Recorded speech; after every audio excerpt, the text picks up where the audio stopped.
اللهم صل على محمد وآل محمد.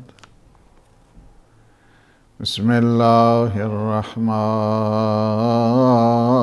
الرحيم.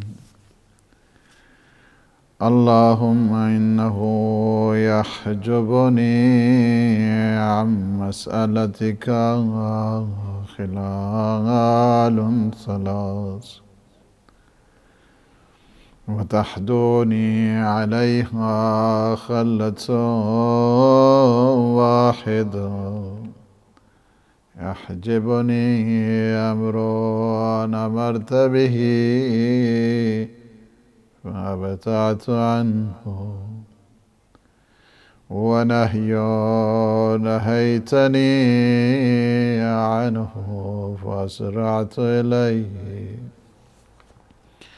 ونعمة أنعمت بها علي فقصرت في شكرها.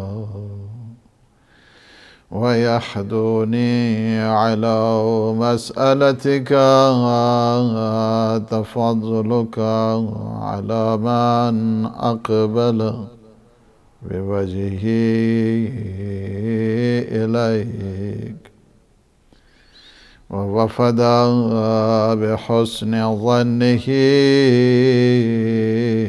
إليك، إذ جميع إحسانك تفضل، وإذ كل نعمك ابتداء. فها أنا ذا يا إلهي واقف بباب عزك، وقوف المستسلم الذليل، والسائلك على الحياء مني سؤال البائس المعين، مقر لك بأني لم أستسلم وقت إحسانك إلا بالإقلاع عن معصيتك، إلا بالإقلاع عن إسيانك، ولم أخلف في الحالات كلها من امتنانك. فهل ينفعني يا إلهي إقرارك عندك بسوء ما اكتسبته؟ وهل ينجيني منك اعترافي لك بقبيح ما ارتكبته؟ أم أوجبت لي في مقامي هذا سخطك، أم لزمني في وقت دعائي مقته؟ سبحانك لا أيأس منك، وقد فتحت لي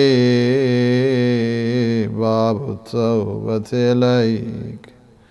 ولأقول مقال العبد الذليل الظالم لنفسه المستخفي بحرمة ربي. وصلى الله على محمد وآله الطاهرين. صحیفہ مبارک سجادیہ کے پروگرام میں اپنے تمام ناظرین و سامعین کی خدمت میں ہدیہ سلام پیش کرتا ہوں۔ اللہ سبحانہ و تعالیٰ سے دعا ہے کہ وہ ہمیں اہل مناجات میں شمار فرمائے، اہل دعا میں شمار فرمائے، ہماری عاقبت بخیر فرمائے، ہمارے مرحومین کی مغفرت فرمائے۔ شب جمعہ ہے، شب دعا ہے، شب مغفرت ہے۔ اللہ سبحانہ و تعالیٰ سے راز و نیاز کی شب ہے۔ اپنے آپ کو لے جانا ہے بارگاہ الہی میں اللہ کی چوکھٹ پہ سر نیاز تسلیم خم کرتے ہوئے اپنے گناہوں کا اعتراف کے ساتھ، اللہ والے ہمیشہ اپنی تقصیر کو شمار کرتے ہیں۔ جب بھی بات آتی ہے بارگاہ الہی میں، ان کی عبادتیں ایسی، کبھی وہ اپنی عبادت پہ فخر نہیں کرتے تھے، کبھی وہ اپنے حالات پہ فخر نہیں کرتے تھے۔ اللہ سبحانہ و تعالی نے ساری قوتیں انہیں عطا کی ہیں، لیکن ان قوتوں کے ساتھ جب بارگاہ پروردگار میں آتے ہیں تو وہ عجز ہے، وہ انکساری ہے، وہ راز ہے، وہ نیاز ہے، اور اللہ کی ہمیشہ عنایات کو یاد کر کر کے اپنی تقصیر کا اعتراف کرتے ہیں۔ پروردگار، جس طرح تیری معرفت کا حق ہے اس طرح ہم سے ادا نہیں ہوا، جس طرح تیری عبادت کا حق ہے اس طرح ہم سے ادا نہیں ہوا۔ یہ شان اللہ نے رکھی ہے۔ بارگاہ پروردگار میں جو خضوع اور خشوع کے ساتھ، عجز اور انکساری کے ساتھ جھک جایا کرتا ہے، کائنات کی ہر چیز اس کے سامنے خضوع و خشوع کرتی ہے، کائنات کی ہر شے اس کے سامنے خاضع ہوا کرتی ہے، جو اپنے پروردگار کے حضور اور پروردگار کی بارگاہ میں اپنے عجز اور انکساری کا ثبوت دیا کرتا ہے۔ اس وجہ سے کہ ذات پروردگار کے سامنے اس کے سامنے کوئی چیز نہیں ہے، سارے اس کے سامنے کمزور ہیں، ناتوان ہیں، محتاج ہیں۔ یہاں پہ ایک عجب سلیقے کے ساتھ مولا امام سجاد علیہ السلام نے دعا کے اس ابتدائی اگر جملات کو دیکھا جائے، اور اس کے بعد اس طرح ایولوشن آ رہا ہے دعا میں، درجہ بدرجہ جس طرح ایکیڈیمکلی انسان اپنے چیپٹر وائز اس باس کو لے کر جاتا ہے، اسی طرح مولا کے کلام میں جو ایولوشن آپ دیکھتے ہیں، دعا کا ارتقاء آپ دیکھتے ہیں، اس دعا کے لب و لہجے میں سب سے پہلے یہ ہے کہ پروردگار کس طرح تجھے پکارا جائے، کس طرح تیرے حضور آ کر بات کی جائے، کس طرح تو اس سے مانگا جائے۔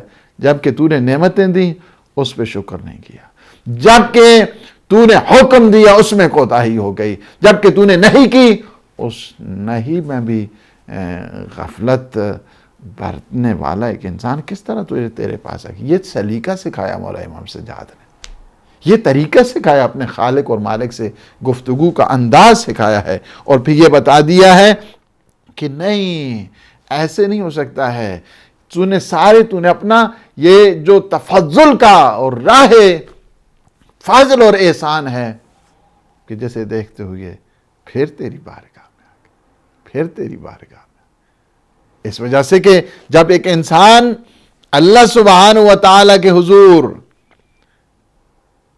اس کی مہربانیوں کو دیکھتا ہے، اس کی عطاؤں کو دیکھتا ہے، اس کی رحمتوں کو دیکھتا ہے، اس کی برکتوں کو دیکھتا ہے، اس کے فضل اور احسان کو دیکھتا ہے، کہتا ہے کہ پھر آ گیا ہوں، اگرچہ مجھ سے وہ کوتاہیاں ہوئی ہیں، لیکن تیرے فضل اور احسان نے پھر مجھے یہ جرأت دی ہے، تیرے دروازے عزت و جلال پہ میں آ کر کھڑا ہو گیا ہوں، اور اس طرح آ کے کھڑا ہوا ہوں کہ جس طرح ایک بندے ذلیل اور اپنے آپ کو سپرد کرتا ہے، اگرچہ مجھے شرم و حیا آ رہی ہے سوال کرتے ہوئے، حیا آ رہی ہے سوال کرتے ہوئے، لیکن تیری بارگاہ کے علاوہ کوئی اور بارگاہ بھی ہے کہ میں اس کے پاس، کہ میں وہاں پہ جاؤں اور دست سے سوال بلند کروں، تیری ہی عزت و جلال پہ آنا۔ یہ ایک عظیم لب و لہجہ امام علیہ السلام نے ایک بندے گناہگار کو سکھایا ہے کہ تم ہر دم اپنے اللہ کے سامنے، کوئی انسان ایسا نہیں ہے اس کائنات میں کہ جب اللہ سبحانہ و تعالیٰ کی ان نعمتوں کو دیکھا جائے، موہبتوں کو دیکھا جائے، عطایا کو دیکھا جائے، وہ جو گفٹ اینڈ گریس آف اللہ سبحانہ و تعالیٰ ہے اس کو دیکھا جائے، ہر دفعہ انسان اپنے آپ کو قصوروار ٹھہراتا ہے۔ پھر اس نے کتنے اوامر کی ہے، کوتاہی ہوگی، کتنے نواہی کی، کوتاہی ہوگی، لیکن پھر کیا ہے، وہ چونکہ دروازے عزت و شرف ہے، عزت و جلال ہے، اس وجہ سے یہ کوئی ایسی بات نہیں ہے کہ انسان باہر کیف جتنا بھی انسان کے گناہ ہو، اللہ سبحانہ و تعالیٰ کی، اور بالخصوص آپ ماہ شعبان میں ہیں، یہ ماہ بہت عظیم مہینہ ہے، اس میز کا تعلق پیغمبر اسلام کے ساتھ ہے. اس توسل کے ساتھ جب ایک انسان جاتا ہے اللہ سبحانہ و تعالیٰ کی بارگاہ عزت و جلال میں، کہتے ہیں میں آیا ہوں اس بندے کی طرح کہ جو شرم و حیا میں پورے کا پورا عرق انفعال بہاتے ہوئے تیرے حضور آیا ہے، تجھ سے سوال کر رہا ہے. یہاں پہ ہماری آ کے گفتگو رکی تھی، اور یعنی سائلک علی الحیاء منی سؤال البائس المعیل، یعنی تیرا بندہ شرمندگی کے ساتھ ایک فقیر اور محتاج کی طرح تجھ سے سوال کرتا ہے. یعنی کیا ہے کہ حیا بذات خود ایک نفسانی ملکہ ہے، یہ ملکہ ہے انسانی کا. یعنی انسان کی نفس میں حیا کیا ہے، وہ ایسا ملکہ ہے کہ جس کی بدولت انسان اپنے نفس پر کنٹرول کرتا ہے، قابو کرتا ہے اپنے آپ کو. حیا ایک ایسا، آپ اس کو یعنی جس طرح ایک انسان کی جو فزیکل لائف ہے، انسان کی جسمانی زندگی ہے، اس میں امیون سسٹم ہوا کرتا ہے نا. امیون سسٹم نہ ہو تو پھر کیا ہوتا ہے؟ انسان مختلف قسم کی بیماریوں میں گرفتار اور اس بیماریوں میں رہتا ہے. چونکہ امیون سسٹم اگر کمزور ہو جائے تو پھر وہ قوت دافعہ جو انسان کے بدن میں ہے، وہ چونکہ ہر چیز باہر سے آ رہے ہیں، میکروب آ رہے ہیں، جراثیم آ رہے ہیں، مختلف قسم کی بیکٹیریاز ہیں، محفوظ نہیں رہتا ہے امیون سسٹم اگر انسان کا خراب ہو جائے تو. یعنی کیا ہے، انسان عفونت میں مبتلا ہو جاتا ہے، مختلف بیماریوں میں مبتلا ہو جاتا ہے. چونکہ امیون سسٹم نہیں ہے، قوت دافعہ اس کی کمزور ہو چکی ہے، لہٰذا پریشانیوں میں وہ رہتا ہے، جسمانی لحاظ سے بیماریوں اور لاچاریوں میں رہتا ہے.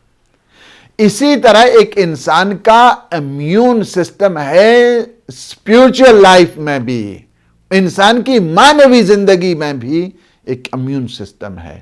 اس امیون سسٹم کا نام ہے حیا، عفت، پاک دامنی، اس کو کہتے ہیں حیا. انسان شرم و حیا انسان میں وہ امیون سسٹم ہے. انسان بہت ساری چیزیں ہیں کہ انسان شرم کھاتا ہے، حیا کرتا ہے، باقی بہت ساری. اور یہی جو امیون سسٹم ہے، جس کو میں نے ویسے آسان لفظوں میں آپ کو سمجھانے کے لیے وہ کیا ہے، ورنہ یہ شرم و حیا وہ چیز ہے، ایک ڈسٹنکشن اللہ سبحانہ و تعالیٰ نے انسان کے لیے جو رکھی ہے، وہ کیا ہے؟ شرم و حیا ہے. شرم و حیا ہے. شرم حیا. جس میں حیا نہیں ہوتا اس میں دین نہیں ہوتا ہے، دین نہیں اس میں ہوا کرتا. حیا کیا کرتا ہے؟ انسان کو دینداری کی طرف لے کر جاتا ہے، حیا لے کر جاتا ہے. اور ایک چیز کہ جو انسان کو ممتاز کرتی ہے اینیمل لائف سے، اینیمل جو زندگی حیوانی ہے اور انسانی زندگی ہے، humanity, human life, main kind, جب انسان اور ایک جو انسان حیوان ہے، حیوانی زندگی سے ممتاز کرتی ہے یہ حیا انسان کو. حیا ایک کیا ہے؟ خاصہ ہے خود انسان میں. انسان کو اللہ نے دیا حیا. آپ دیکھیں چھوٹے سے چھوٹے معاملات میں چلے جائیں، آپ بچے کو دیکھیں، بچے سے لے کر چلیں، اللہ سبحانہ و تعالیٰ نے انسان کے اندر یہ کیا ہے؟ ڈیزائن کر دیا ہے، ڈیزگنیٹڈ ہے یہ. اور انسان اگر اس میں حیا کا فقدان ہو جائے تو ایک بدترین حیوانی شکل ہے. وہ انسان کو، اس انسان کی ڈسٹنکشن ہے یہ. انسان کو اللہ نے ممتاز کیا، جس طرح قوہ ناطقہ دے کر ممتاز کیا ہے باقی موجودات سے. نطق انسان کی ہے خوبی ہے، سخن انسان کی خوبیوں میں سے ہے، توبہ انسان کی خوبیوں میں سے ہے. یہ جو مشخصات انسانی جسے کہا جائے، ممتاز ہوتا ہے انسان باقی موجودات میں سے. ان میں سے ایک یہ ہے کہ خود یہ شرم و حیا ہے. شرم و حیا کی وجہ سے، شرم و حیا. آپ دیکھیں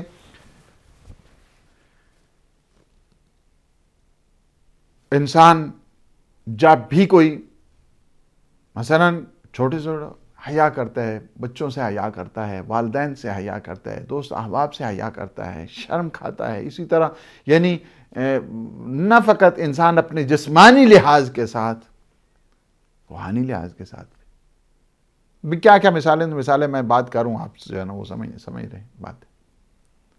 آپ دیکھیں کہ حجاب ہیں بہت زیادہ، ہماری زندگی میں حجابات ہیں. اسی طرح نہیں ہے، اگر کسی حیوان کو ضرورت پڑتی ہے، وہ کسی کھیت میں چلا جاتا ہے، کسی جگہ جو ہے نا اسے کوئی پرواہ نہیں ہوتی ہے، چونکہ اس میں وہ خوبی نہیں ہے. انسان میں خوبی ہے، ہمیشہ پردہ تلاش کرتا ہے، ہمیشہ حجاب تلاش کرتا ہے، ہمیشہ پرائیویسی چاہتا ہے. یہ پرائیویسی جو انسان چاہتا ہے کس وجہ سے؟ اگرچہ اس وقت زمانے کے طاغوتوں نے مل کر وہ سارے جو ایک انسان جس کی فطرت میں وہ چیزیں موجود تھی چاہتا ہے، لیکن انہوں نے سب چیزوں کو وہ خدشہ دار کیا ہے. کوئی انسان اس وقت جو پرائیویسی جو اس کو کہا جائے، ایک انسان کی پرائیویٹ لائف ہوتی ہے، اس کو بھی انہوں لوگوں نے جو ہے نا وہ کر دیا. کیا ہے؟ یعنی انسان یہ جو پرائیویسی چاہتے ہیں، یہ کس وجہ سے چاہتا ہے پرائیویسی؟ چونکہ اس میں وہ جو مادہ ہے موجود ہے، ایک ملکہ موجود ہے، ایک وہ چیز کہ جسے اللہ سبحانہ و تعالی نے فٹ کر دیا ہے انسان میں، اس کی وجہ سے انسان ہی چاہتا ہے کہ میری جو پرائیویٹ لائف ہے اس میں جب میری پرائیویسی ہے اس کو کوئی انویل کرے یا اس کو کوئی اس طرح خدشہ دار کرے. نہیں، اللہ سبحانہ و تعالی نے انسان کو دیا، اور انسان کا گوہر ہے، یہ انسان کا جوہر ہے، یہ جیول ہے، جیم ہے ایک انسان کے لیے. یہ اس کو کہتے ہیں کہ جو ملکہ حیا ہے، حیا انسان میں، عفت انسان میں، پاک دامنی انسان میں، شرم انسان میں. اور اسے انسان نہیں کہتے ہیں کہ جس میں شرم و حیا نہیں ہوتا ہے. شرم و حیا کے فاقد شخص کو انسان نہیں کہا جا سکتا ہے، وہ بلکہ بدترین حیوان ہوا کرتا ہے. اس وجہ سے کہ اسے بہت بڑا برے سے برا کام کرتے ہوئے بھی کوئی خجالت محسوس نہیں ہوتی ہے. نہیں، اس کے لیے ننگا پھرنا کوئی بڑی بات نہیں ہے، کوئی اس کے لیے مشکل نہیں ہوتا. اس کے لیے عریاں ہو جانا کوئی بڑی بات جو ہے نا وہ نہیں ہوتی. ناموس کا لحاظ نہ رکھنا اس کے لیے کوئی بڑی بات نہیں ہوا کرتی ہے، کیونکہ اس کا ضمیر جو ہے وہ مردہ ہو چکا ہے. ضمیر جب انسان کا مر جائے پھر اسے کسی چیز کی بھی کوئی غیرت نہیں آتی ہے، حیا نہیں آتا ہے، اس میں شرم نہیں آتی ہے. میں آپ کو یہ کتاب صحیفہ عبودیت میں ہم نے ایک روایت کوٹ کی ہے، اس کو ذرا آپ سنیں. بہت خوبصورت صادق آل محمد امام جعفر صادق علیہ السلام نے کیا خوبصورت تعبیرات اس حیا کے سلسلے میں، شرم کے سلسلے میں، اس نظام عصمت کے سلسلے میں. یہ نظام ہے، حیا انسان میں نظام عصمت پیدا کرتا ہے، جس میں یہ جو حیا کا مادہ ہے یہ مفقود ہو جائے. اس سے کیا سمجھ آتی ہے کہ انبیاء معصوم ہیں تو کس طرح ہیں، معصومین معصوم ہیں تو کس طرح ہیں، آل بیت معصوم ہیں تو کس طرح ہیں. اس وجہ سے کہ وہ ہمیشہ اپنے جیسا تصور کرتے ہیں ہر چیز کو، چونکہ اس میں خود وہ غیرت کا مادہ، وہ شرم اور حیا اور عفت اور پاک دامنی چونکہ اس میں مفقود ہونے کی صورت میں کئی قسم کی اس کی جو روحانی مشکلات ہیں وہ بڑھ جائے کرتی. امام علیہ السلام حضرت مفضل کو الہی نعمتوں میں، الہی جو نعمتیں اللہ سبحانہ و تعالی نے انسان کو عطا کی، ان کے فرماتے ہیں یا مفضل الی ما خص به الانسان دون جمیع الحیوان من هذا الخلق الجلیل قدره العظیم غناؤه اعنی الحیا. فرمایا اے مفضل، اللہ کی اس عظیم نعمت پہ تم غور کرو، عظیم نعمت پہ تم غور کرو. کون سی نعمت؟ کہ اس نے تمہیں شرم و حیا کی نعمت عطا کی ہے، کہ جس کی وجہ سے وہ انسان تمام حیوانات سے ممتاز قرار پایا ہے، اس شرم و حیا کی وجہ سے. چنانچہ یہ اللہ سبحانہ و تعالیٰ کی بہت جلیل عظیم نعمتوں میں سے ہے شرم و حیا. ہر لحاظ کے ساتھ دیکھیں مولا کیا فرماتے ہیں، فَلَوْلَاهُ لَمْ يُقْرَ ضَيْفٌ، اگر یہ نعمت حیا نہ ہو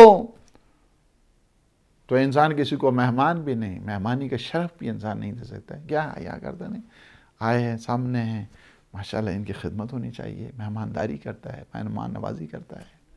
یہ کیا حیا کی وجہ سے ہے، مہمان نوازی حیا کی وجہ سے ہوا کرتی ہے. فرمایا کہ اگر ایک انسان میں حیا مفقود ہو جائے مشکلات پیدا ہو جاتی ہیں اس کی. کیا ہے، انسان ضیف کی، انسان مہمان کی مہمان نوازی اس مادہ حیا کی وجہ سے انسان کرتا ہے. لم یقرا ضیف ولم یعف بالعداد، اور انسان وعدہ وفائی کرتا ہے تو وہ کیا ہے، حیا کی وجہ سے کرتا ہے. اگر وہ حیا نہ ہو، انسان وعدہ کیا ہے، وہ وعدہ کیا جو وفا ہو گیا. جس طرح آج کل کے جو ہوتے ہیں سیاستدان، یہ روڈ بن جائے گی، یہ بعض اوقات ہمیں بتایا گیا کہ آگے بجری وغیرہ یہ سارے جانور، اس کے بعد ہاں جی آ رہی، جو ہی الیکشن ختم، وہ چونکہ ڈھیر لگا دیتے ہیں نا بجری وغیرہ کے، یہ ساری کی، جو ہی الیکشن ختم پھر اٹھا کے پتہ نہیں کہاں نہیں جاتے. یہ کیا ہے، یہ ساری چیزیں تو دنیا کو دھوکہ دے، خدا کو دھوکہ دے سکتے. تم اپنے آپ کو دھوکہ دے رہے ہو، اپنے آپ کو دھوکہ کہتے ہیں وہ وعدہ کیا جو وفا ہو گیا. نہیں، ہمیشہ جس میں حیا ہے وہ ہمیشہ وعدہ وفائی کیا ہے، وعدہ کیا ہے. وَلَمْ يُوَفَّ بِالْعِدَادِ، اگر یہ حیا نہ ہو انسان وعدہ وفائی نہیں کرتا، جتنے عہد و پیمان ہے اس کو پورا نہیں کرتا ہے. یہ اسی وجہ سے ہے، حیا کی وجہ سے ہے، وعدے کا پاس کرتا ہے. وَلَمْ تُقْضَ الْحَوَائِجِ، اور پھر کیا ہے، اسی حیا کی وجہ سے وہ حاجت روائی کیا کرتا ہے لوگوں کی. نہیں، فلاں مشکل میں ہے اس کی مدد ہونی چاہیے، فلاں مشکل میں ہے اس کی مدد ہونی چاہیے. یہ کیا ہے، یہ اس وجہ سے کہ حیا ہے اس میں. وَلَمْ يُتَحَرَّ الْجَمِيلِ، اور یہ جو انسان اچھائیوں کی پرواہ کرتا ہے یہ بھی حیا کی وجہ سے. نہیں، اچھائی ہونی چاہیے، نیکی ہونی چاہیے، خدمت خلق ہونی چاہیے، ہیومینیٹیرین سروسز ہونی چاہیے، خدمت کرنی چاہیے، اس عوام کی خدمت کرنی چاہیے، اس پبلک کی. وہ بھی اسی وجہ سے ہے کہ حیا کی وجہ سے. اور پھر فرماتے ہیں وَلَمْ تَتَنَكَّ بِالْقَبِيحِ فِي شَيْءٍ مِّنَ الْأَشْيَاءِ، اور یہ کیا ہے، اور برائیوں کے متعلق جو انسان سوچتا نہیں ہے، برائیوں کی طرف نہیں بڑھ کر جاتا ہے، وہ بھی اس حیا کی وجہ سے ہے. لوگ کیا کہیں گے، فلاں کیا ہوگا، معاشرے میں کیا ہو جائے گا، فلاں کیا، وہ بھی کس وجہ سے، اس وجہ سے ہے. انسان خدا سے جب خوف کھاتا ہے کہ نہیں، اس طرح نہیں ہونا چاہیے. برائیوں سے انسان بچتا ہے، اچھائیوں کی طرف انسان جاتا ہے، خدمت خلق کی طرف جاتا ہے، انسان حاجت روائی کرتا ہے. سب کس وجہ سے، حیا کی وجہ سے، حیا کی وجہ سے. حتی ان کثیرا من الامور المفترضۃ ایضاً، اور فرمایا کہ اکثر جو واجبات ہیں ان کا تعلق خود شرم و حیا سے ہے. نماز پڑھتا ہے، حیا کا مادہ ہے تو نماز پڑھتا ہے. روزہ رکھتا ہے، حیا کا مادہ ہے تو انسان روزہ رکھتا ہے. خدا کے سامنے مجھے پیش ہونا ہے، ائمہ معصومین کے سامنے مجھے پیش ہونا ہے. یا اللہ تو مجھے ان کے سامنے، دنیا کے سامنے انسان کیا ہے، دنیا. ائمہ معصومین کے حضور انسان کو خجل نہیں ہونا چاہیے، خجالت نہیں ہونی چاہیے، شرمندہ نہیں ہونا چاہیے. اللہ سبحانہ و تعالیٰ کے حضور یہ بڑی چیز ہے انسان میں. دنیا تو کچھ نہیں ہے نا، لیکن اللہ کے سامنے، خدا رسول کے سامنے، اور یہ بالخصوص ان لوگ کے جو ان کے ناموں کے لے کر اور ان کے دعائیاں دے کر لیتے ہیں، کھاتے ہیں، پیتے ہیں، انہیں زیادہ غور کرنے کی ضرورت ہے. اس وجہ سے کہ دنیا سے جان چھڑائی جا سکتی ہے، لیکن وہ کہ جہاں پہ اتنی بڑی بارگاہ ہے، اتنی عظیم وہ سلسلہ ہے، وہاں پہ جا کے انسان کو شرمندہ نہیں ہونا چاہیے. حتی ان کثیرا من الامور المفترضۃ ایضا انما یفعل للحیاء، یعنی جتنے انسان واجبات کو انجام دیتا ہے اس کا تعلق بھی حیا کے ساتھ ہے۔ نماز ہے، روزہ ہے، حج ہے، زکوٰۃ ہے، خمس ہے، جہاد ہے، امر بالمعروف ہے، نہی عن المنکر ہے، تولی تبرع، یہ سب چیزیں کیا ہیں؟ جتنے بھی مفترضات ہیں، جتنے بھی واجبات ہیں، جتنی چیزوں کو اللہ سبحانہ و تعالیٰ نے واجب قرار دیا ہے، یہ بھی اسی وجہ سے انسان جس میں حیا ہوتی ہے وہ کیا رہتا ہے؟ ہمیشہ خیال رکھتا ہے اپنے مولا اور آقا کا، نہیں میرے مولا اور میرے آقا نے حکم دیا ہے، مجھے اچھا غلام بننا ہے، مجھے اپنے اللہ کا اچھا سرونٹ بننا ہے، اچھا بندہ مجھے بننا ہے۔ میرا مولا مجھے کیا چاہتا ہے، کیا ہے؟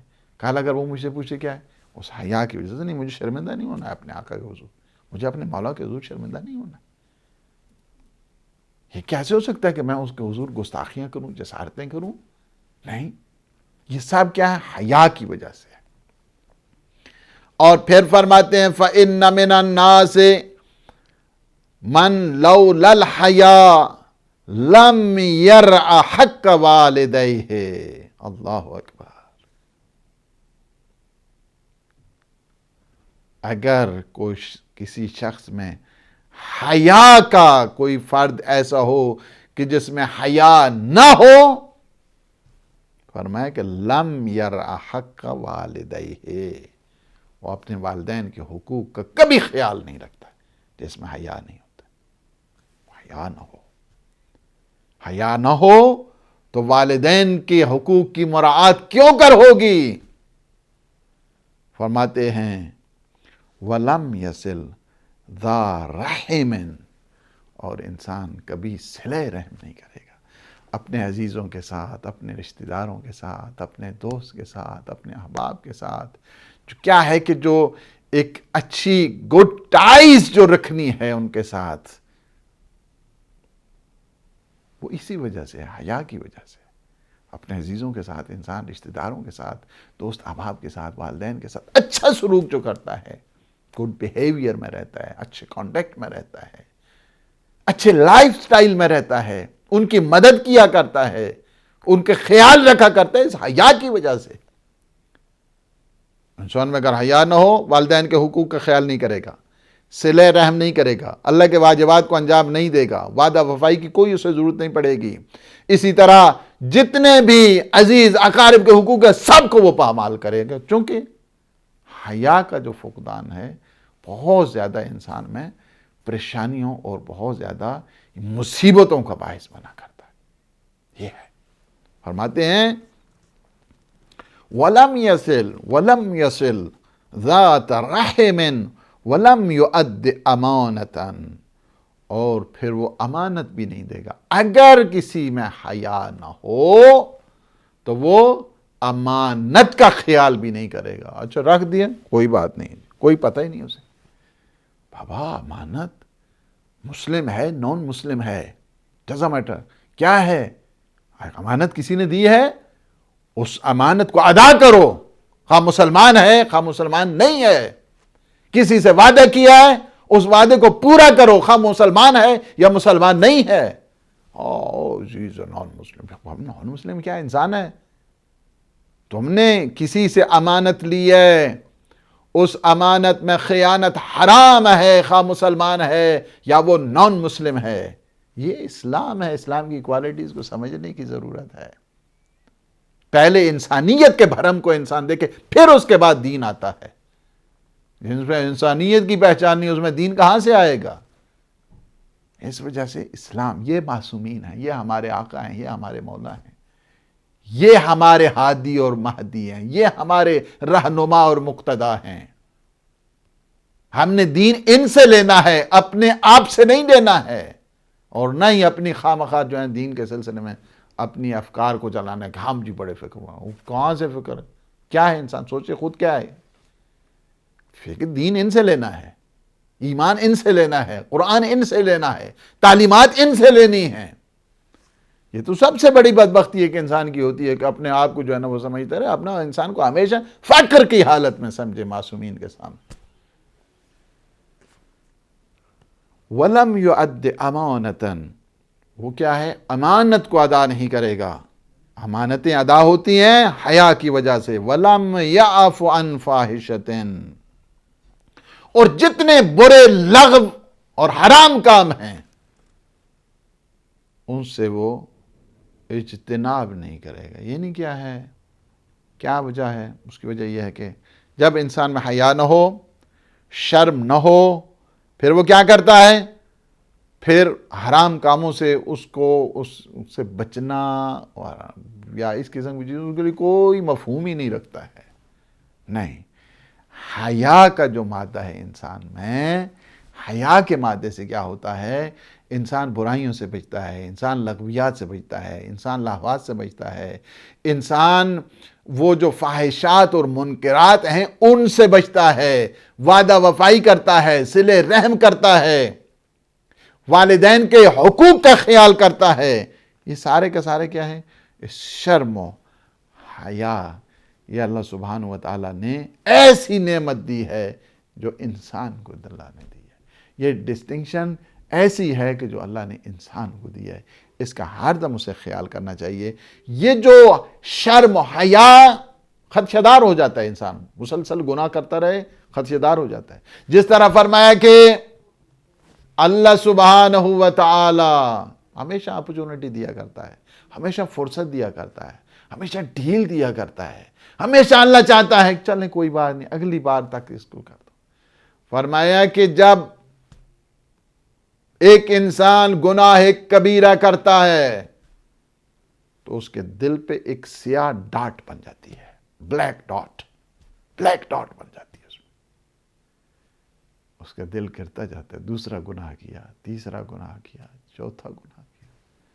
حدیث میں ہے کہ جب 40 گناہ کبیرہ کرتا ہے اس کا پورا دل سیاہ ہو جاتا ہے.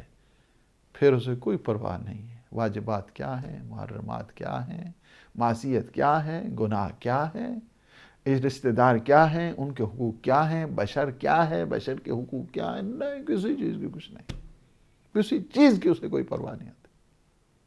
یہ گناہ کبیرہ سے ان کے دل سیاہ ہیں جو جاتے ہیں مسجدوں پہ جا کے حملے کرتے ہیں. یہ دل ان کے سیاہ ہیں کہ جو امام بارگاہوں میں جا کے حملے کرتے ہیں، سوسائڈ اٹیک. یہ دل سیاہ دل والے لوگ ہیں. اس وجہ سے کہ شرم و حیا جب انسان میں ختم ہو جاتی ہے، انسان کا جو دل ہے ٹوٹل اور کمپریہنسولی جب وہ بلیک ہو جاتا ہے، سیاہ ہو جاتا ہے پورا، پھر اسے اس کے بعد کوئی خبر نہیں ہے واجب کیا ہے، حرام کیا ہے، اطاعت کیا ہے، بندگی کیا ہے. نہیں، سب چیزوں سے وہ ہر چیز کو پھر ثواب سمجھتا ہے. کئی آپ نے دیکھے ہیں اور میں نے بھی دیکھے ہیں کہ جو گناہ کرنے کے بعد اس کے بعد فخر کیا کرتے ہیں. یہ میرا خود چشمدید واقعہ. میں ایک جگہ کوئی فوت ہو گیا تو وہاں ان کی دعا کے لیے گیا. دعا میں گفتگو چل رہی تھی، حالانکہ موت کی جو وہاں پہ مجلس ہے یا موت کی جہاں پہ سٹنگ ہو رہی ہے، گیدرنگ ہو رہی ہے، وہاں پہ یاد موت کے تذکرے ہوتے ہیں. لیکن ہمارے ہاں نہیں ہوتے. ہمارے ہاں جتنے وہیں جب بیٹھتے ہیں اس بیٹھک کو اس طرح سجاتے ہیں غیبت سے اور چغلی سے کہ الامان اور الحفیظ. وہاں پہ بات ہو رہی ہے، ایک آدمی کہتا ہے ہاں شکر ہے جی 13-14 سال تو بعد ہوں اللہ یہ موقع دیتا ہے. کیا ہوا؟ ایک قتل ہوا تھا، انہوں نے اس کا بدلہ لیا اور اس پہ وہ شکر کر رہے ہیں. مارنے کے بعد اس کو شکر کر رہے ہیں. میں نے کہا یہ کس قسم کی محفل ہے؟ میں نے دعا کی. میں نے کہا مجھے تو یہاں تو اس ایسی محفلوں میں تو نہیں بیٹھنے. یہ کون سی عزا خانے کی جو ہے محفل ہو رہی ہے، کسی کی موت کے اوپر، کسی کی فوت کے اوپر، یہاں پہ ایسی جگہ بیٹھنا. بڑے سارے سرا کر نہیں کھانا. میں نے کہا کھانا ایسی جگہ، کھانا کھا کے جانا؟ نہیں ہو سکتے بابا. نہیں، اس طرح نہیں کرو. خدا کا خوف کرو. تم کسی کی جان لے کر ایک انسان فخر کرے. یہ وہی ہے کہ جس کا دل پورے کا پورا سیاہ ہو جائے، اس کے بعد اسے کوئی خبر نہیں ہوتی ہے. کس چیز کے متعلق؟ کہ گناہ ہے یا گناہ نہیں ہے. گناہ کو گناہ نہیں سمجھتا ہے، عصیان کو عصیان نہیں سمجھتا ہے، شرم کو شرم نہیں سمجھتا ہے. جسے اللہ کا حیا نہیں ہے اسے دوسرے کس کا حیا ہوگا؟ جسے خدا کے متعلق شرم نہیں آتی اسے کس کے متعلق شرم آتی ہوگی؟ یہ چیز ہے کہ مولا نے یہاں پہ متوجہ کیا ہے اہل دعا کے لیے. کیا ہے کہ اللہ کے حضور جا رہا ہے، بہت شرم و حیا کے ساتھ جا رہا ہے، خجالت کے ساتھ جا رہا ہے، سر جھکائے ہوئے جا رہا ہے. جہاں جملے کو دیکھیں فرمایا مقر لکا، کیا ہے کہ البائس المعیل، اس بندے کی، اس کی پریشان حال کس طرح جا رہا ہے بندے. وہ اہل دعا کس طرح رب کے حضور جا رہا ہے، اللہ سبحانہ و تعالیٰ کے حضور کس انداز کے ساتھ جا رہا ہے. البائس، بہت زیادہ پریشانی کی حالت میں، بہت زیادہ ایگزائٹی ہے اسے، پریشانی ہے اس بات کے لیے. امام جعفر صادق علیہ السلام فرماتے ہیں الفقیر الذی لا یسأل الناس والمسکین اجہد منہ والبائس اجہدہم. فرماتے ہیں فرق ہے باعث جو کہتے ہیں نا، باعث بہت زیادہ محتاج. کس لحاظ سے؟ فقیر بھی تو محتاج ہوتا ہے، مسکین بھی محتاج ہوا کرتا ہے. فرماتے ہیں کہ فقیر وہ ہے محتاج ہوتا ہے، دوسروں کے کبھی سوال نہیں کرتے، چھوڑیں چلیں چل رہا ہے کام اللہ دو. مسکین کیا ہوتا ہے؟ وہ زیادہ مشکل میں زندگی گزار رہا ہوتا ہے، مسکین ہے مسکین. لیکن باعث کیا ہے؟ باعث مسکین سے بھی زیادہ بلو دا، اس کو کیا کہتے ہیں کہ اس ریٹ سے کہ جو سب سے زیادہ مشکل حالات میں زندگی گزار رہا ہے، بہت زیادہ پریشان حال ہے، اس طرح کی دعا کی جا رہی ہے. پریشانی کی حالت میں آپ نے دیکھا ہے کہ جب انسان میں خوف ہوتا ہے انسان کا جسم کانپتا ہے، انسان کے ہاتھ کانپتے ہیں. اس حالت میں شرمندگی کی حالت انسان میں آ جائے، دیکھا ہے وہ میں کہ اس کو جو بہت زیادہ کیا ہے پریشان حال ہے، بہت زیادہ پریشان حالت، پریشان حال حاجت مند ہے اس کے سلسلے میں. پھر فرماتے ہیں المعیل، یہ اس میں فاعل ہے. معیل کہتے ہیں عیالدار کو، جس کی فیملی ہو اسے کہتے ہیں معیل. معیل اس وجہ سے کہتے ہیں چونکہ جس انسان کی آل اولاد زیادہ ہو، کثرت عیال ہو، چونکہ وہ ہر دم کوشش کرتا رہتا ہے ان کے ایکسپنسز کے سلسلے میں، ان کی حالت کے سلسلے میں زیادہ پریشان رہتا ہے. اس وجہ سے فرمایا کہ معیل جس کی آل اولاد کثرت کی وجہ سے زیادہ وہ محنت کرتا ہے نا، زیادہ مشقت کرتا ہے، پریشان، زیادہ محنت و زیادہ مشقت سے انسان پریشانی کی طرف جاتا ہے، پریشان حال ہو جاتا ہے. اس طرح کی میں آیا ہوں حیا کے ساتھ، شرم کے ساتھ، بہت زیادہ تنگی کی حالت ہے. ظاہر ہے کہ جو اللہ سے دور ہوتا ہے وہ تنگی کی حالت میں ہوتا ہے، مشکلات کی حالت میں ہوتا ہے. السلام علیکم ورحمۃ اللہ. ہلو السلام علیکم. علیکم السلام ورحمۃ اللہ. السلام علیکم مولانا صاحب. علیکم السلام ورحمۃ اللہ. کون بول رہے ہیں، کہاں سے بول رہے ہیں؟ میں مسز حسین بول رہی ہوں. مولانا صاحب مجھے ایک کوشچن کرنا تھا، شاید آپ کے پروگرام سے ہٹ گئی ہو، کہ وہ میرے ہسبینڈ بات کر رہے تھے، ان سے کسی نے کری کہ جو مرد ہیں وہ اپنے جسم سے گردن کے پیچھے سے یا شولڈر کے پاس سے کہیں سے گندا خون نکلواتے ہیں ونس ان اے لائف، کہ یہ سنت ہے رسول پاک صلی اللہ علیہ وسلم کی، انہوں نے بھی کروایا تھا. یہ کوئی ایسا کوئی کانسیپٹ ہم نے سنا تو نہیں، کچھ ہے ایسی بات؟ یہ پتہ نہیں، عربی میں اس کو حجامہ کہتے ہیں، تو انگلش میں کپین کے کیا کہتے ہیں اس کو. ٹھیک، تو ہم نے تو کچھ ایسی بات نہیں سنی، تو پلیز اگر کچھ ایسا ہے تو ذرا پلیز اس پہ ذرا روشنی ڈالیں گے، کیونکہ آج کل یہ بڑا کانسیپٹ چل پڑا ہے، تو ذرا اس پہ ذرا پلیز روشنی ڈالیے. ٹھیک ہے.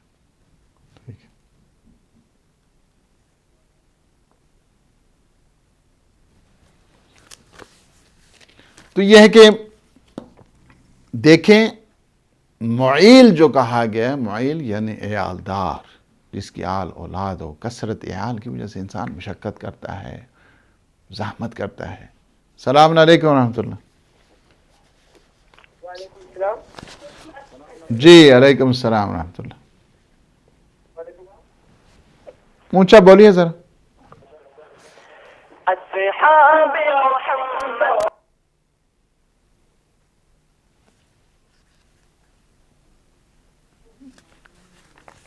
چلو میرے خیال میں کال ڈراپ ہو گئی، کوئی بات نہیں. تو یہ ہے کہ معیل جو کہا جاتا ہے، معیل اس وجہ سے کہتے ہیں چونکہ اہل و عیال کی کثرت کی وجہ سے انسان زحمت کرتا ہے، مشقت برداشت کرتا ہے اور پریشان حال زندگی گزار کرتا ہے. اسی وجہ سے یعنی اعلیٰ یعولو، یہ جو ہے نا کثرت عیال کی جو ہے نا وہ معنی میں. پھر ہے کہ واقف بباب عز کا، پروردگار یہ تیرا جو مطیع عبد ہے تیرے دروازے عزت و جلال پہ کھڑا ہے. امام علیہ الصلوۃ والسلام فرماتے ہیں اسی وجہ سے دعا کے انداز بتائے گئے ہیں، دعا کا طریقہ کار بتایا گیا ہے. اب جو معیل ہے، جس کے عیال زیادہ ہیں، جس کی بگ فیملی جس کو آپ کہیں، مثلا جو ہے نا اس کے بچے زیادہ ہیں، وہ مشکلات میں زیادہ ہوتے ہیں. کسی کے جوتے لینا ہے، کسی کے کپڑے لینا ہے، کسی کے اسکول جو ہے نا فلان لینا ہے، کسی کی کاپیاں لینی ہے، کسی کے پینسل لینے ہیں، کسی بیچارہ پریشانی کی حالت میں ہوتا ہے. اب وہ جب دعا کرتا ہے نا، اس کی دعا کا انداز اور ہوتا ہے. ایک بالکل مجرد ہے، سنگل ہے، سنگل کی دعا مجرد جو ہے اس کی، اور ایک معیل ہے. دونوں دعا میں فرق ہوا کرتا ہے نا. اچھا ایک انسان صحت مند ہے، اس کی دعا کیسی ہوتی ہے؟ ایک انسان کی جو بیمار ہے. یعنی یہ انداز بتائے ہیں مولا نے، سلیقہ سکھایا ہے دعا کا، اہل دعا کو متوجہ کیا ہے. کیا ہے؟ اسی وجہ سے امام جعفر صادق علیہ السلام فرماتے ہیں اللہم انی ادعوک دعاء العلیل، پروردگار میں تجھ سے دعا کرتا ہوں. دعا کس طرح؟ جس طرح ایک بیمار دعا کرتا ہے. بیمار کس طرح دعا کرتا ہے؟ دیکھا ہے کسی بیمار کو دعا کرتے ہوئے؟ ہاں. اور بالخصوص پھر جب اسے پتہ ہو تمہاری بیماری بڑھ گئی ہے، تمہاری بیماری میں کیا ہے، مشکلات ہیں، خون میں یہ پرابلم آ گیا، فلان جسم پہ یہ آ گیا ہے، بستر پہ پڑا ہوا ہو، اس کی دعا کو دیکھا ہے آپ نے کبھی؟ ہاں، اس کی دعا میں بھی ایک الگ شان ہوا کرتی ہے. جس طرح اگر آپ دعائے کمیل میں چلے جائیں، انداز مختلف مولا نے مختلف انداز بتائے ہیں. کہا کہ لَأَبْكِيَنَّ عَلَيْكَ بُكَاءَ الْفَاقِدِينَ، ویسے بھی تو انسان روتا ہے، صحیح ہے، لیکن دعا اس انداز کے ساتھ اس طرح رونا کہ فاقدین، کہ جس کا کوئی گم ہو جائے، جس طرح وہ روتا ہے. وہ دیکھا ہے آپ نے جس کا کوئی گم ہو جائے؟ میں نے دیکھا ہے. اور میں اس سے پہلے میں دعا یہ پڑھتا تھا بکا الفاقدین، مجھے سمجھ نہیں آتی تھی کہ بکا الفاقدین میں اس فاقدین کا کیا. ہمارے ساتھ ایک حج پہ تھے مومن، ان کی والدہ گم ہو گئیں حج کے دوران. اللہ اکبر، جو بیٹا روتا تھا بکا.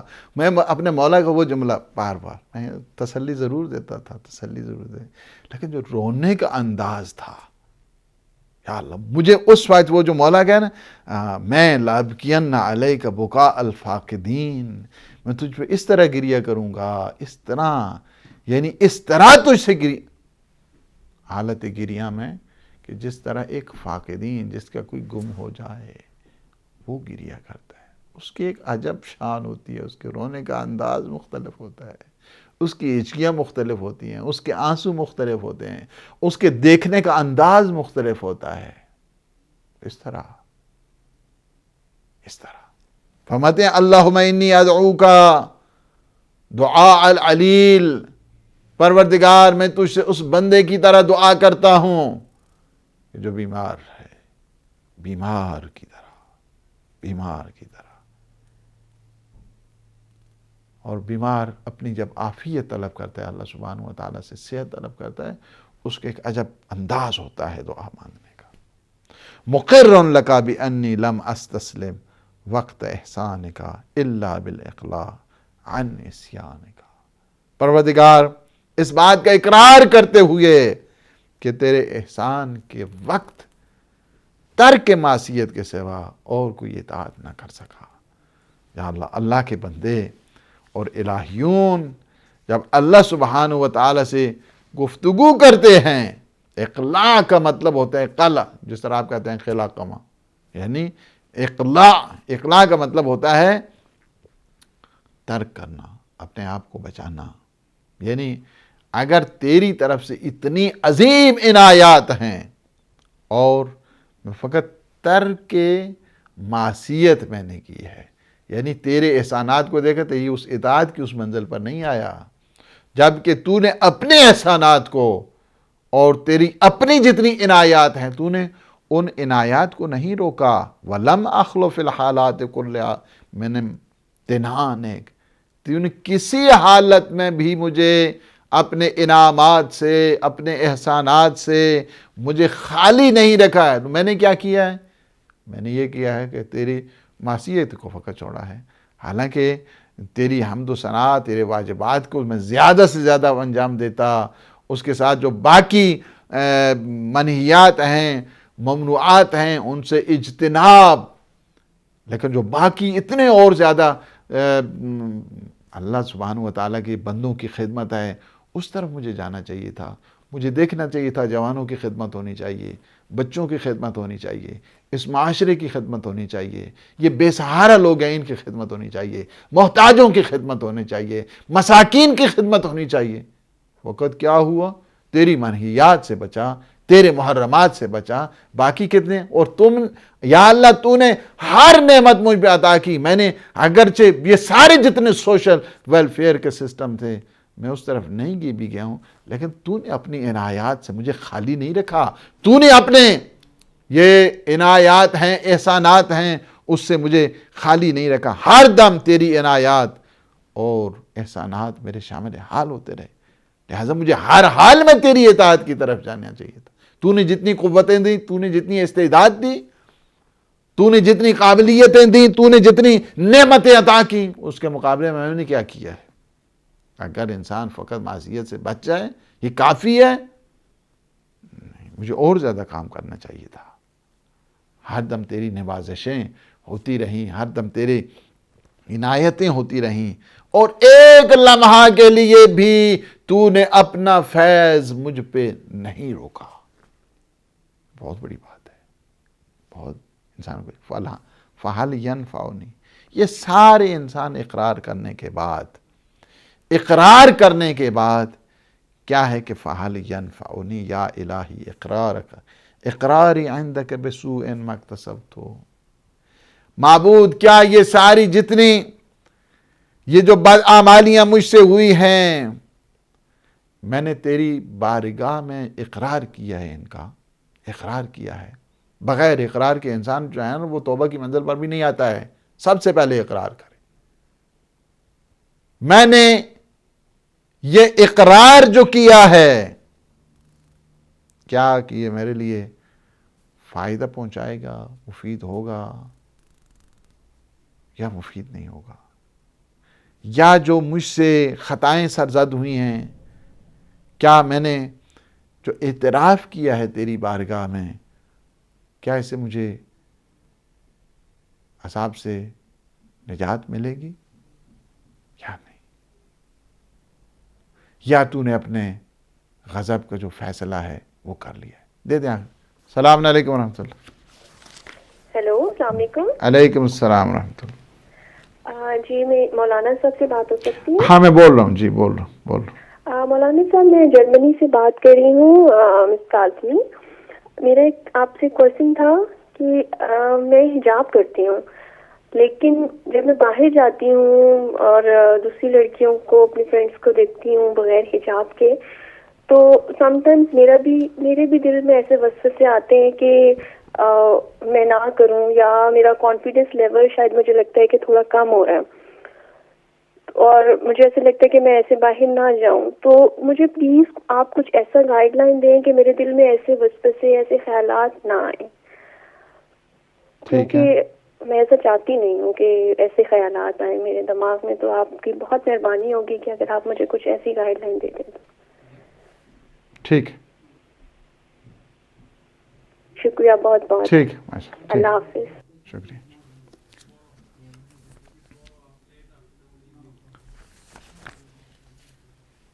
تو یہ ہے کہ جی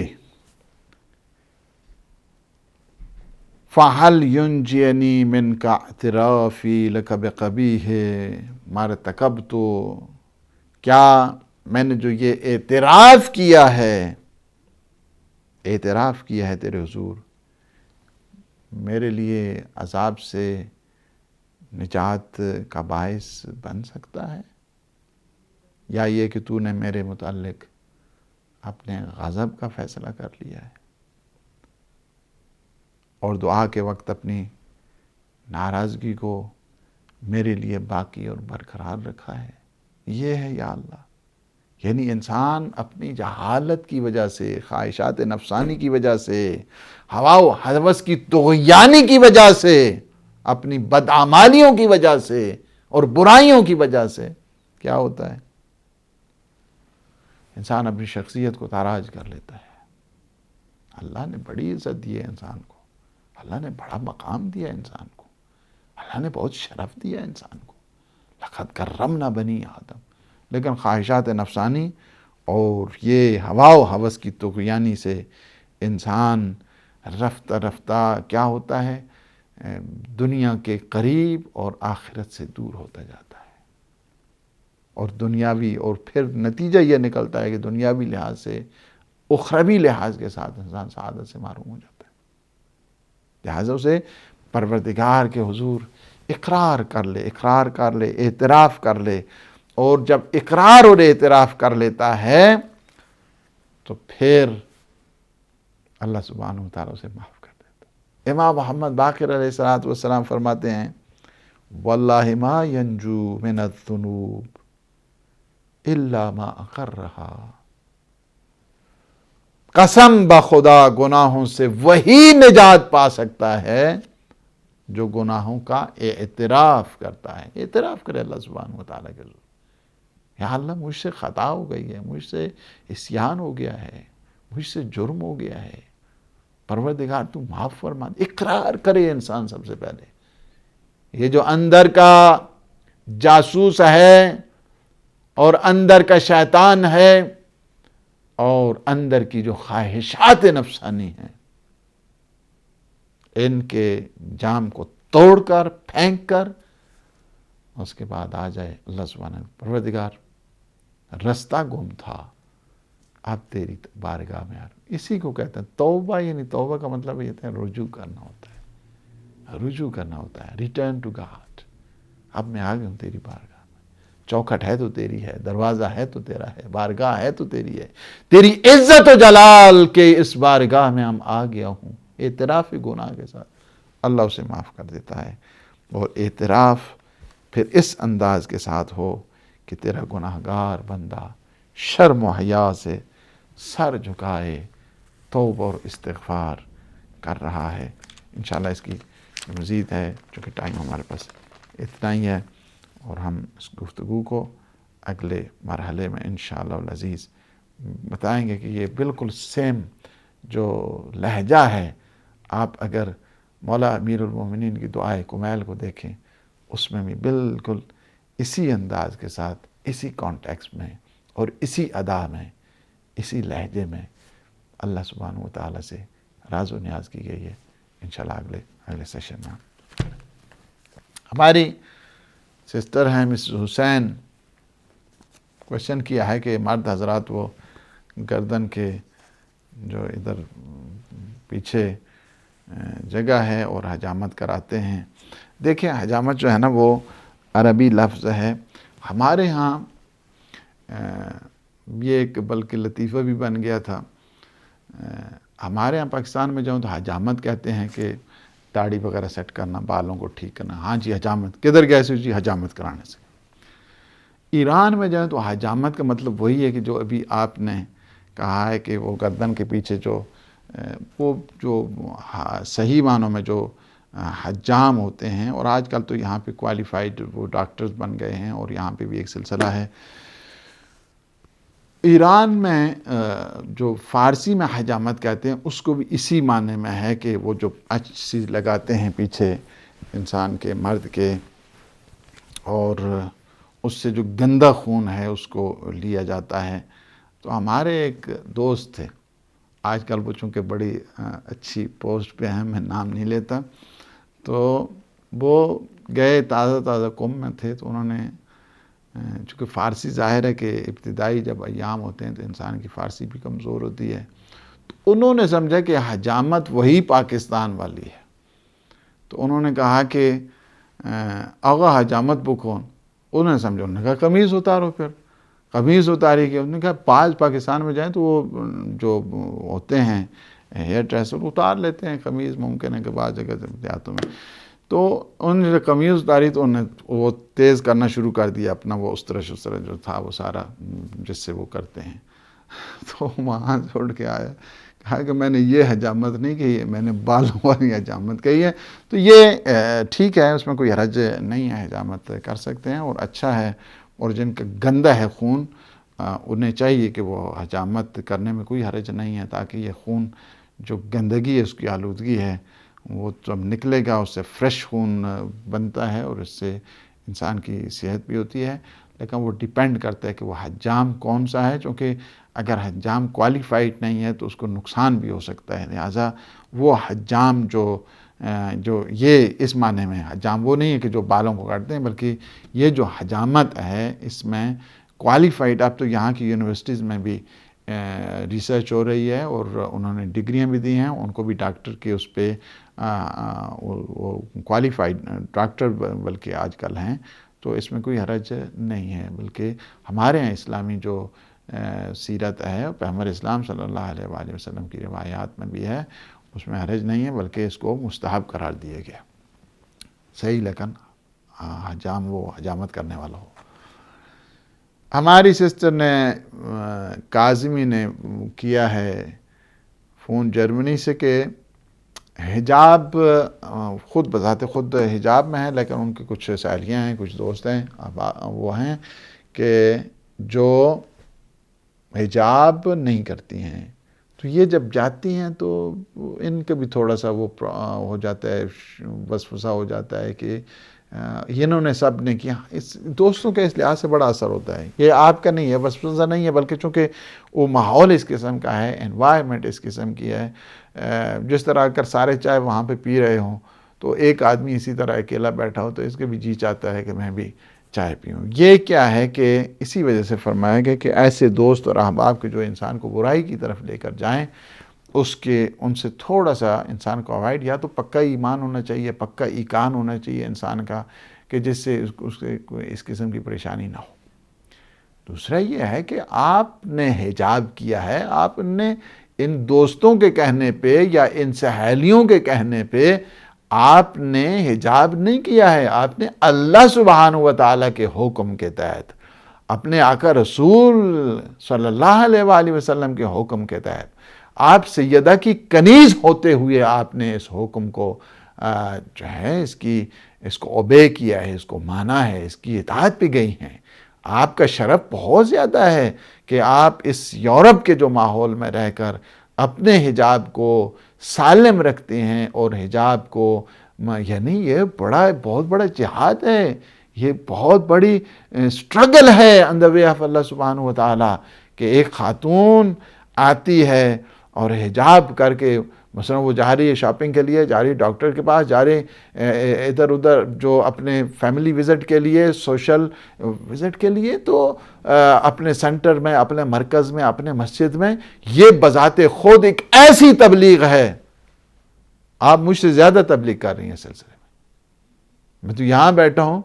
آپ جب جاتے ہیں اپنے حجاب کے ساتھ، ایک جوان جاتا ہے اپنی محاسن کے ساتھ، داڑھی کے ساتھ جاتا ہے، آپ کو نہیں پتہ ہے اس کا کتنا اثر ہوتا ہے. آپ حقیقی معنوں میں سیدہ کی کنیز ہیں، اور آپ کو کبھی جو ہے نا اس طرف پھر لے دی. چلیں دے دی. السلام علیکم ورحمۃ اللہ. جی السلام علیکم مولانا صاحب. علیکم السلام ورحمۃ اللہ. جی میں مسز حسین دوبارہ بول رہی ہوں. مولانا صاحب کیا یہ ذرا کلیئر کریں کہ یہ سنت ہے یا مستحب ہے؟ کیا رسول پاک صلی اللہ علیہ وسلم نے بھی یہ حجامت کروایا تھا؟ یہ کیا کیونکہ لوگ جو نام جس طریقے سے لیتے ہیں وہ بھی تھوڑا سا ہم لوگوں کو احتیاط کرنی چاہیے. کیا لیتے ہیں نام؟ کہ جیسے سنت ہے کہ نبی پاک صلی اللہ علیہ وسلم نے خود بھی کروایا. جب پیغمبر نے فرمایا تو پھر ٹھیک ہے نا. کروایا تھا یا فرمایا تھا؟ کروانے اور فرمانے میں بھی تو فرق ہے نا.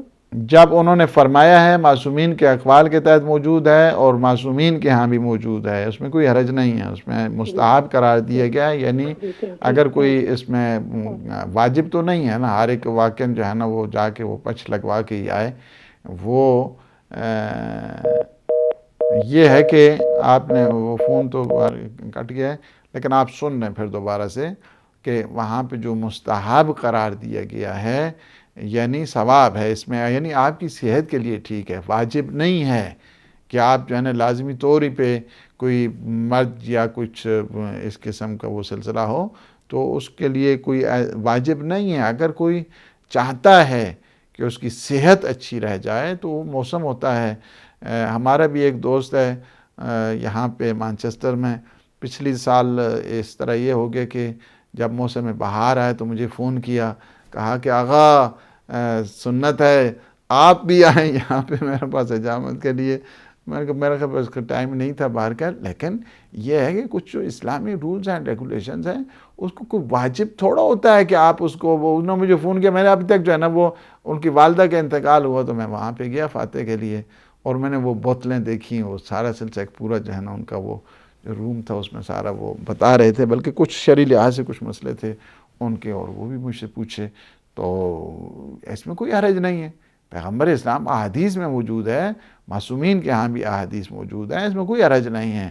وہ عمل ہوتا ہے، وہ میرے خیال میں کو آج کل چونکہ جدید قسم کے وہ باٹل سی اس قسم کی ہوتی ہیں، اس طرح چپکا دیتے ہیں، وہ خون جو گندا ہے وہ نکل آتا ہے، اس کے بعد پھر تھوڑی یہاں پہ میں بہت ساروں کو جانتا ہوں کہ جنہوں نے وہ یہ عمل جو ہے نا وہ انجام دیا ہے، اس میں سنت ہے، اس میں کوئی ایسا عیب نہیں ہے کہ اگر وہ کوئی مرد کرانا چاہے تو اس کے لیے کوئی ایسی صورتحال ہے۔ اگر آج کل چونکہ یہاں پہ کھانے کے عجیب و غریب سلسلے ہیں اور کیلیسٹرول کا تقریباً آلموسٹ اوور ویٹ لوگ ہو رہے ہیں، کیلیسٹرول کا پرابلم ہو رہا ہے کھانے کی بے توجہی کی وجہ سے، یہ جو فاسٹ فوڈ کھانے والے ہیں ان کے تو یعنی اگر ہم اپنے کھانوں کا حساب ٹھیک رکھیں تو بہت زیادہ جو ہمارے مسائل ہیں وہ ٹھیک ہے۔ اگر کسی کو ضرورت ہے واقعاً جو ہے نا اس کے خون میں آلودگی آ گئی ہے، خون جو ہے نا وہ صاف نہیں ہے تو اس میں زیادہ اس قسم کے کیلیسٹرول وغیرہ ہے اور وہ اگر کرانا چاہتا ہے تو جو یہاں پہ کوالیفائڈ ڈاکٹر ہیں یہاں پہ بھی آج کل جو ہے نا وہ جس طرح باقی ڈاکٹر ہیں اسی طرح ان کی بھی کلینک آج کل ہے، وہاں پہ بھی جاتے ہیں لوگ اپنے علاج کرانے کے لیے۔